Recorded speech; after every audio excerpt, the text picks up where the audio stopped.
बिस्मिल्लाहिर्रहमानिर्रहीम। अस्सलाम वालेकुम। आप देख रहे हैं परदेसी न्यूज़। कोयटा से आपको खबर देते चले कि कोयटा धरना ख़त्म करने का ऐलान कर दिया है।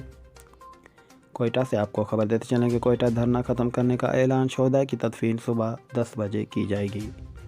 कोयटा हुकूमत और धरना कमेटी के दरमियान मुज़ाकरात कामयाब हो चुके हैं और सिक्योरिटी के सख्त इंतज़ामात किए जाएंगे।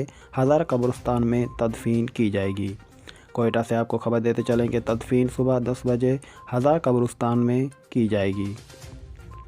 कराची में भी इस वक्त काफ़ी जगह धरना था, जो कराची से अभी ऐलान तो नहीं किया गया है, लेकिन काफ़ी लोग जो है वो घर में वापस जाने की तैयारियों में मौजूद हैं। और दोस्तों, मलिर से और गुलिस्तान जौहर से आपको खबर देते चलें कि वहाँ अभी भी धरना मौजूद है और लोग जो है बड़ी तादाद में मलिर और गुलिस्तान जौहर में मौजूद है। याद रहे कि 25 जगहों में कराची धरना दिया जा रहा है। बच्चे, बूढ़े और औरतें भी मौजूद है इस धरने में।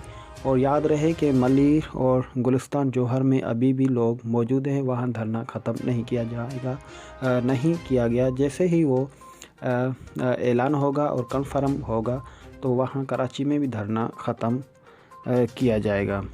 याद रहे कि इमरान खान जो है वो कल कोयटा पहुँचेंगे और जो है आर्मी चीफ़ अभी कोयटा आएंगे, जो है सिक्योरिटी का जायज़ा लेंगे और फिर जो है यकीन दहानी कराएंगे। और इमरान खान, वज़ीर आज़म इमरान खान भी कोयटा में कल जो है वो पहुँचेंगे। कोयटा धरना ख़त्म करने का ऐलान कर दिया है और शोहदा की तदफीन सुबह 10 बजे हज़ारा कब्रिस्तान में की जाएगी।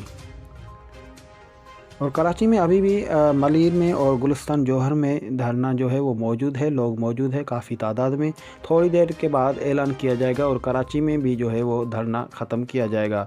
कोयटा धरना ख़त्म करने का ऐलान कर दिया है और शोहदा की तदफीन सुबह 10 बजे की जाएगी और इमरान खान कल जो है वो पहुँचेंगे कोयटा। तो आज की यही थी न्यूज़। हमें दीजिए इजाज़त। अल्लाह ने के बाद।